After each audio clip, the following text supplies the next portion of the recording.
In the next examples, we have an equation in x and y that is given to us, and our goal is to change this equation from this form into something that looks like x minus h quantity squared plus y minus k quantity squared equals r squared.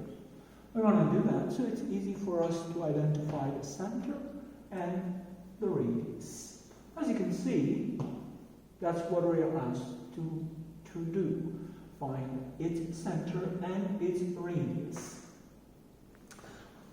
And so, not all of the equations that are given to us, not for all of them will we be able to find the center and the radius. There will be one example where the radius squared is going to be equal to a negative number, so we're going to get an imaginary number as the radius. Obviously, that should not happen, and so that one will have no graph. Let's start. The first thing that you want to do is subtract 21 from both sides and rearrange terms, rearrange the x's. So x squared plus 10x plus blank space plus y squared minus 4y plus blank is equal to negative 21. What is the blank space for? Well, the blank space there is for a number.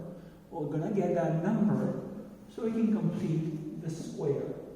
We're also going to put two blank spaces on the left side because whatever number we're going to add on the right, we're going to also add on the left.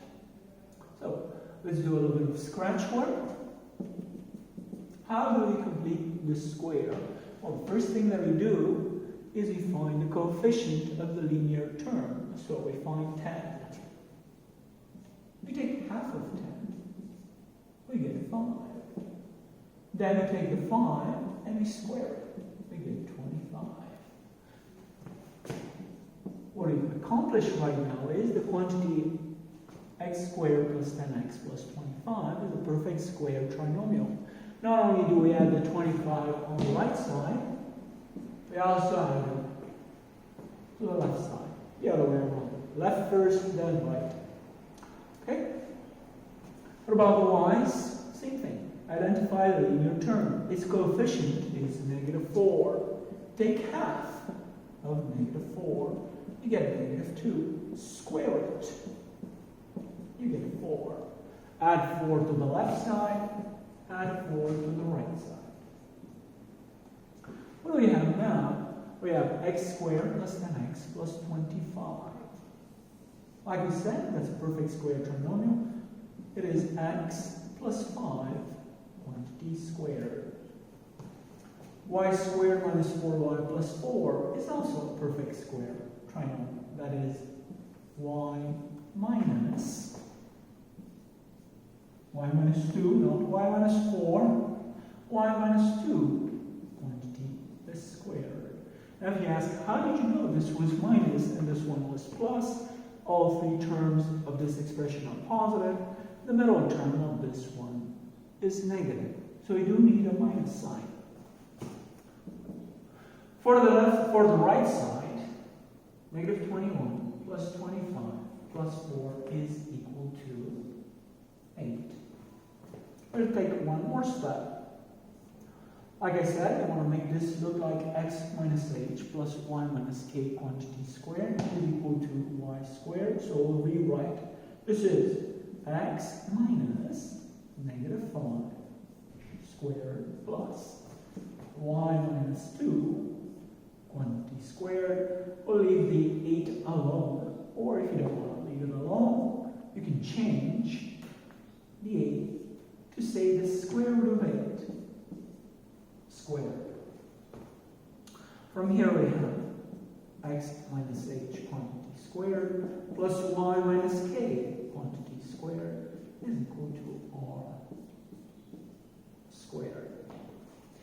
The h matches with the negative 5, so h is negative 5. The k matches with the 2, so k is equal to 2.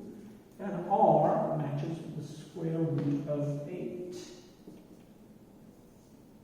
which is square root of a, or 2 square root of 2.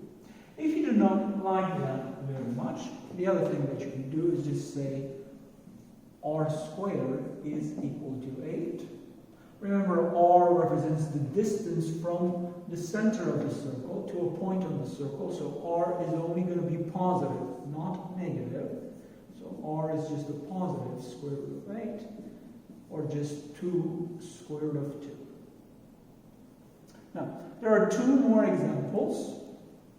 I like to say that we're going to do them differently, but we will not. We will use exactly the same procedure. Let's finish this problem first. The radius is 2 square root of 2. The center has coordinates h and k, so the center of this circle is the point -5, 2. We move on to our next example. This is still example 3, but example 3 has a part B. Like I said, everything that we did for part A, we will do for part B. We start by subtracting 30 from both sides.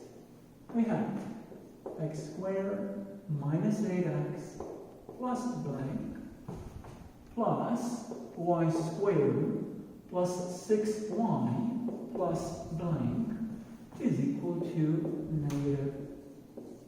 -30. We'll do a little bit of scratch work. We'll complete the square. Again, we go to the linear term. The coefficient is -8, so we take half of -8. We get -4. We take that -4 and we square it, we get 16. We add 16 to the right side, to the left side, then to the right side.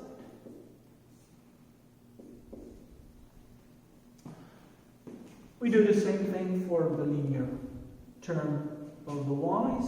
We find its coefficient, it is 6.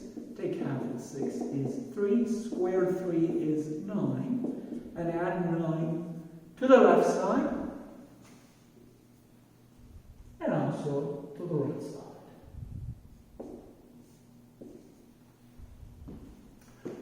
Now we have 2 perfect square triangles on the left side. The first one is x minus 4 quantity squared.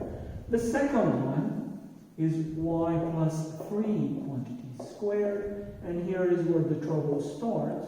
On the right side, we get -5. Let's change it. This is x minus 4 quantity squared plus y minus -3 quantity squared is equal to -5. So where is our problem? Our problem is that r squared is equal to -5. If r squared is equal to -5,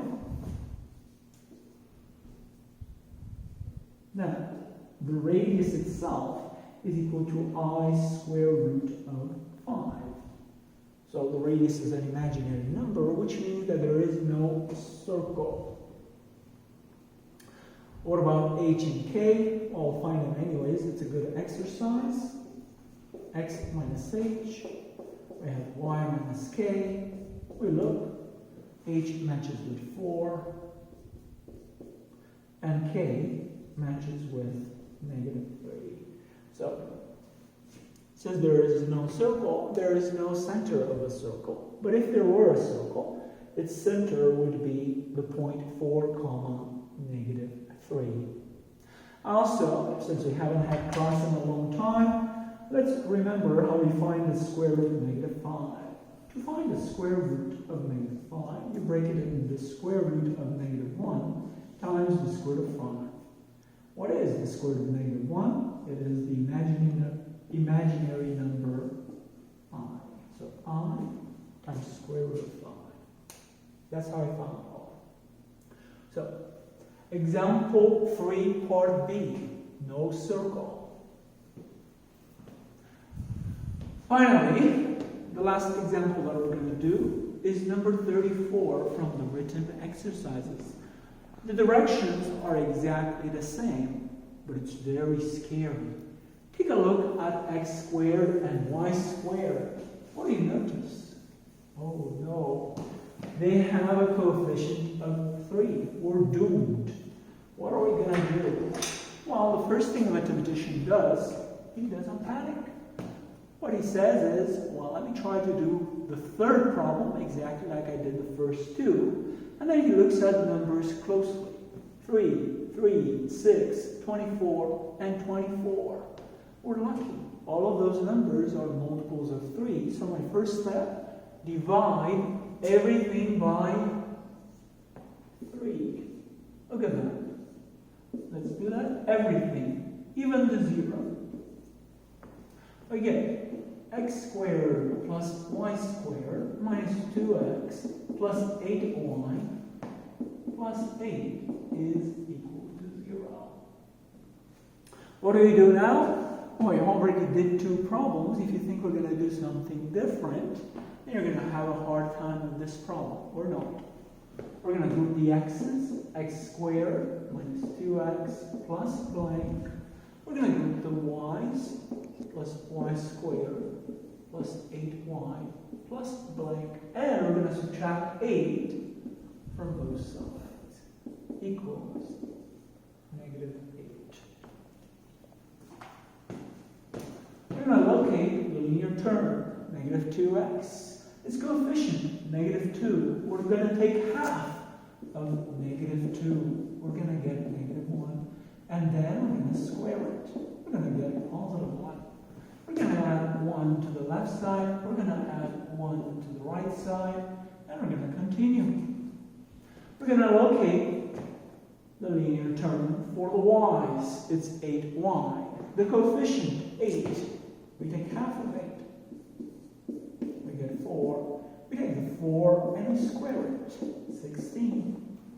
We managed to complete another square. We managed to get another perfect square trinomial. I added 16 to the left side. I'm going to also add 16 to the right side. X squared minus 2x plus 1 is factored as x minus 1 squared. Y squared plus 8y plus 16 is factored as y plus 4. Quantity squared. And finally, on the left side, on the right side, we get 9. From here, well, let's rewrite it first. X minus 1 quantity squared plus y minus negative 4 quantity squared is equal to 3 squared. I'm hoping that you can figure out what R is, what H and K are. If not, write the standard formula right underneath what you wrote. Match the x with the x, the minus with the minus, and the h with the 1, and match the y with the y, the minus with the minus, and the k with the negative 4. So anyway, h is 1, k is negative 4, and r is equal to 3. So this circle has center